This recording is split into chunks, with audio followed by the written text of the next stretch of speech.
Hey everyone, the company Beelink kindly sent me two cool computing accessories for testing. The first product is the Beelink EX Mate Pro. This is a USB 4 V2 hub that was designed as a companion for laptops. And the second product is called the Beelink EX Mate Studio. This is an SSD enclosure, and as the name suggests, this was designed as a companion for the Apple Mac Studio. So let's dive into the review and find out more about what these products can do. Retailing at $199 with a 3-year warranty, the Beelink EX Mate Pro is one of the most unusual USB 4 version 2 hubs I've seen on the market. Hidden inside are 4 M2 PCI Express SSD slots, allowing you to add up to 32 terabytes of storage.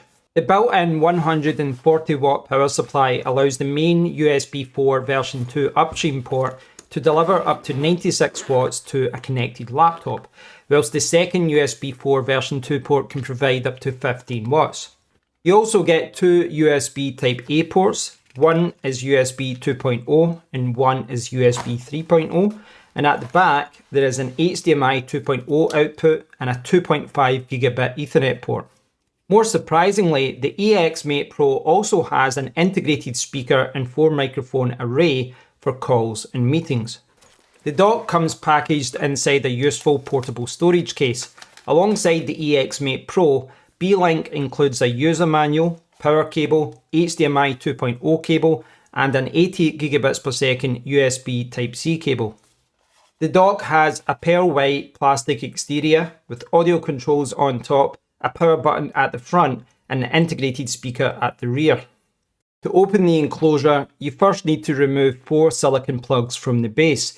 These conceal 4 small screws, and once the screws have been removed, the white outer casing lifts away from the base. Removing the casing reveals 4 SSD slots, 2 on either side of the dock, along with a cooling fan positioned at the top. Installing an SSD is straightforward. You simply remove the retaining screw, peel the protective film from the pre-installed thermal pad, insert the SSD and secure it back into position. I tested the EX Mate Pro with my M5 MacBook Pro and M4 Mac Studio. Unlike many Thunderbolt docks, the EX Mate Pro does not automatically power on and off with your computer, so you need to use its physical power button each time. PC mode. Connected to the 40 gigabits per second Thunderbolt 4 port on my MacBook Pro, my Gen 4 Sabrent Rocket 4 Plus reached read speeds of 1.77 gigabytes per second and write speeds of 1.72 gigabytes per second. My older Gen 3 Samsung 970 EVO Plus drive was a lot slower, reaching approximately 885 megabytes per second reading and 836 megabytes per second writing. I then connected the EX Mate Pro to an 80 gigabits per second Thunderbolt 5 port on my Mac Studio, and despite the faster host connection, the Sabrent Rocket 4 Plus produced almost identical results, reaching 1.76 gigabytes per second reading and 1.65 gigabytes per second writing. The Samsung 970 EVO Plus was also virtually unchanged, reaching 889 megabytes per second reading and 819 megabytes per second writing. So why did moving from Thunderbolt 4 to Thunderbolt 5 make virtually no difference? It's because each M2 SSD slot inside the EX Mate Pro uses a PCI Express 4.0 X1 connection, which has a theoretical maximum bandwidth of approximately 1.97 gigabytes per second before overhead.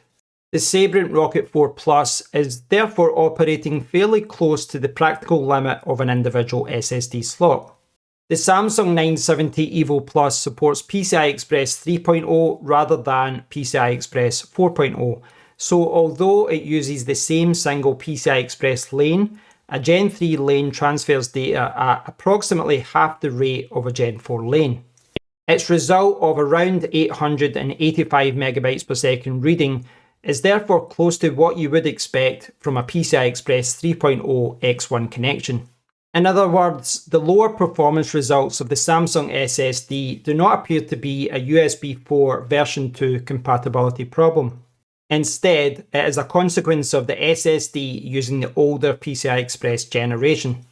It's worth noting that you can increase sequential performance by installing multiple SSDs and combining them in a striped RAID configuration, but this does come with additional risk, as the failure of one SSD in a RAID 0 array can result in the loss of the entire volume. The integrated 2.5 gigabit Ethernet connection also performed well. In iPerf 3, it reached 2.35 gigabits per second when connected to my Synology NAS, which is an excellent result for a 2.5 gigabit connection. It also had no trouble maxing out my 1 gigabits per second internet connection. The rear HDMI 2.0 output provides a convenient way to connect a laptop to an external monitor, and the integrated Bluetooth speaker and 4-microphone array also deserve a closer look. It may initially seem a little gimmicky, but it performed much better than I expected. The controls are simple to use, and because the audio system supports Bluetooth, you can use it as a standalone speakerphone without connecting the dock to your computer over USB.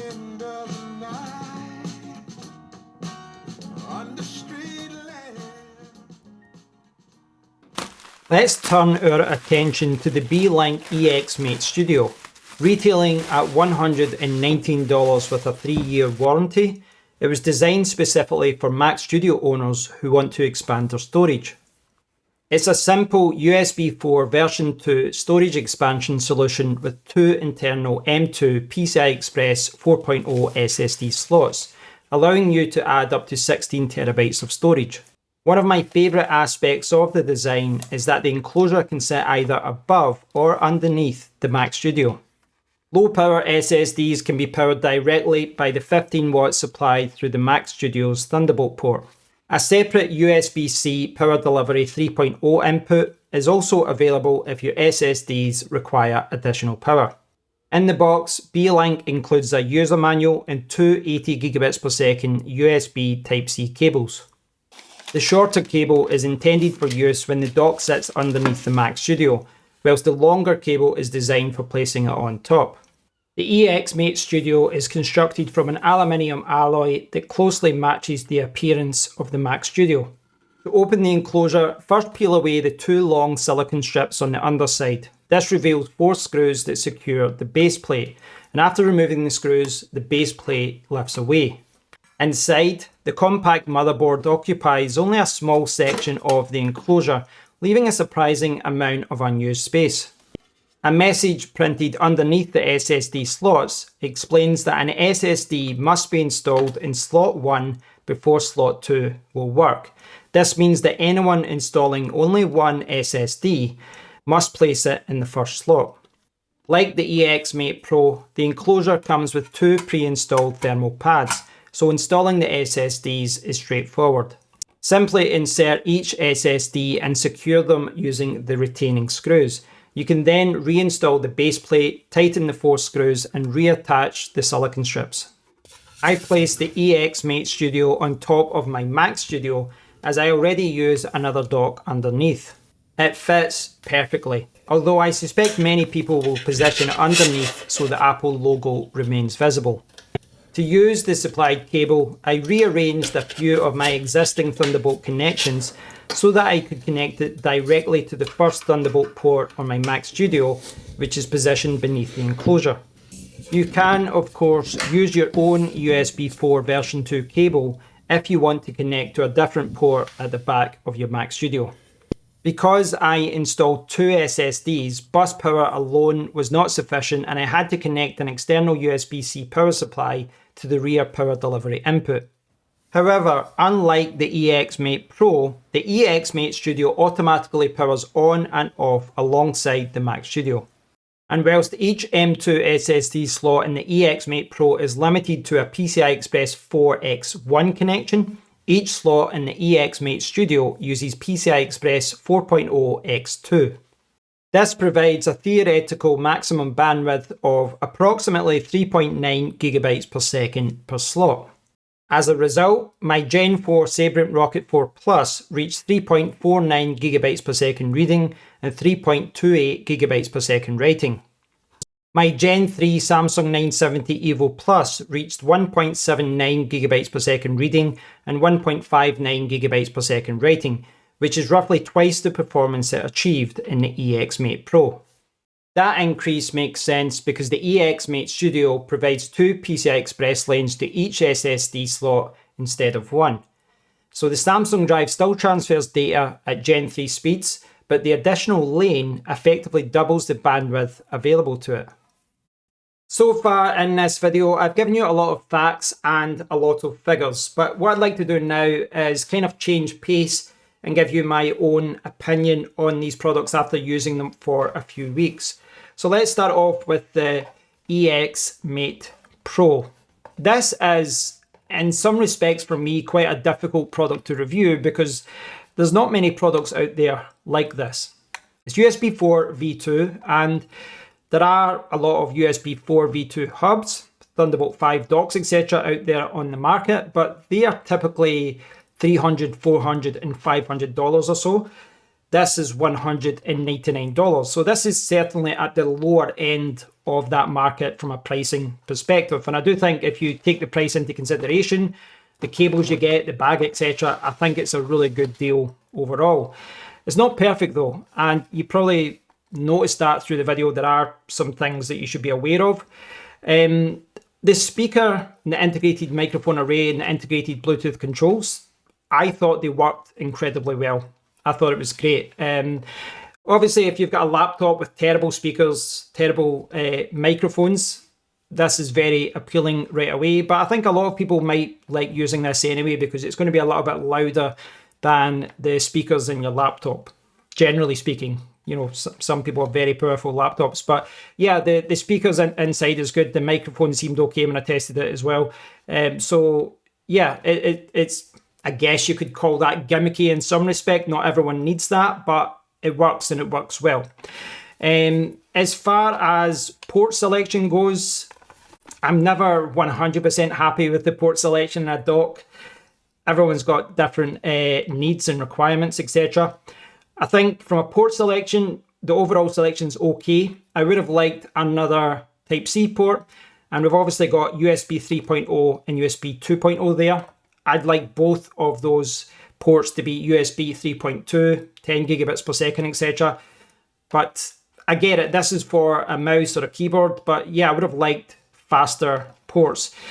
Obviously, whatever you add here, you're going to be limited by that 88 gigabits per second connection. And they've obviously had to make some design choices because inside they have 4 SSDs and you have to send a lot of bandwidth to them. So there's always a balance between the storage aspect of a hub and the port selection. So it's not terrible, but as always, check the ports here to see if it fits your requirements. One thing I didn't like was, well, at least for me, this did not switch on and off with my MacBook. So yeah, I found that a little bit annoying because I'd switch off my MacBook and then I would still hear the fan running here. So I'd rather it synced with my MacBook, switched on with it, switched off with it, but no, you have to press the button. I know it's first world problems, it's not the biggest thing in the world, but it's just something you have to be aware of, that you have to press that button manually to turn it off. As far as the fan inside, it's not the loudest out there, but you can hear it. If you're sitting close to this, you will hear the fan. Getting access to the SSDs, etc. It's not terrible, but I did have to use these little tweezer things to get the plugs out. So there's maybe a better way for them to set this up to make it a little bit more user-friendly, but it's not the end of the world.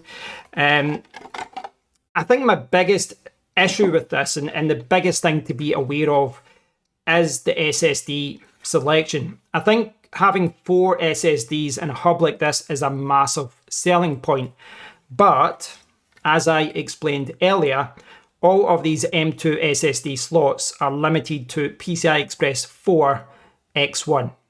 So for my Gen 4 drive, I got about 1.7 gigabytes per second reading, and that's kind of close to what you can get maximum for each of these SSDs. I think the smartest design choice or the feature choice they could have made would be to have 2 SSDs inside, and each of the SSDs would have been X2. Because I think someone buying this hub, the majority of people, are more likely to have 1 or 2 SSDs, not 4. So yes, you can use these in RAID, but I think your average user, and certainly someone at that end of the market who's going to be buying this, I think it's more likely to have 1 or 2 SSDs. So I would rather have faster SSD slots, which aren't being throttled like they are here. It's not the end of the world, but it is something to be aware of, that even if you've got a drive, like that Sabrent drive I've got can do like 6,000 megabytes per second, like 6 gigabytes per second. That is limited to 1.7 here. I would have rather got at least over 3.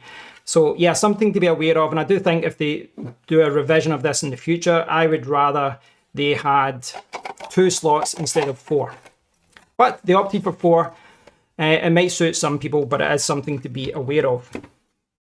I kind of have less to say about the Beelink EX Mate Studio, because I think for the money, this is a fantastic solution. I really do think this is great.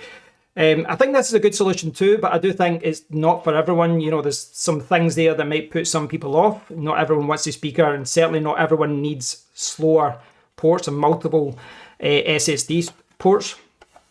Bad thing about this, I mean, I'm kind of nitpicking, but these pads are quite annoying. I mean, look at that. Like, I'm ripping the manual now because these pads have ripped off the paper on the manual like that. Look at that. How annoying is that? So the pads, that just gives you an example of why I don't like this setup. I don't like the fact you have to remove these pads. And look at that. I've only taken these off once and they're destroyed. And this is the only thing protecting this from scratching the top of your Apple Mac Studio. So that's a terrible design choice. These should be permanently attached, and then the screws should be in the middle, and that's where you should change the SSDs. Having to remove the pads is bad, and I realized that right away because as soon as I started taking these off, the glue started coming off. So yes, I don't like that. I don't like the fact that this has come off already and it's ripped the manual and all that, and it's ripped the box. Yeah, that's a poor design decision. The Type-C cables are a little bit rigid as well, but you can easily use your own cable. But on the plus point, on a positive note, yes, there's a lot of space here, but this works well. I didn't have any issues with this. We've got 2 SSDs, and these are X2. So these don't have the same issue as this one, X2. So you're going to get, 3.5, 3.6 gigabytes per second. Perhaps not at the exact same time because you're limited by the main connection. But yeah, this is a very affordable solution. And just to put it into context, I do have another hub with my Mac Studio that also has 2 SSD ports, and that is also USB 4 V2. Now, my other hub has multiple ports. It's got some Type A ports, etc. But that hub is also $300. This is $119. So this makes this such an affordable solution for Mac Studio owners. So yes, highly recommended, because if, like me, you bought the base model, I've only got 512 gigabytes of storage. This is a fantastic way to add additional storage. So yeah, very easy to recommend this one if you've got an Apple Mac Studio. So I hope you've enjoyed my overview. I hope you've learned more about what these products are, what they can do, what they offer. I'll leave links to the website so that you can find out more. As always, check out other people's reviews on YouTube, online, etc. before you spend money. But yeah, I would recommend checking out the website to learn more about what these products are and what they're about. But hopefully this video has helped you with your decision. If you have enjoyed the video, give it a thumbs up, give it a subscribe, and as always, do post a comment down below. And until next time, take care.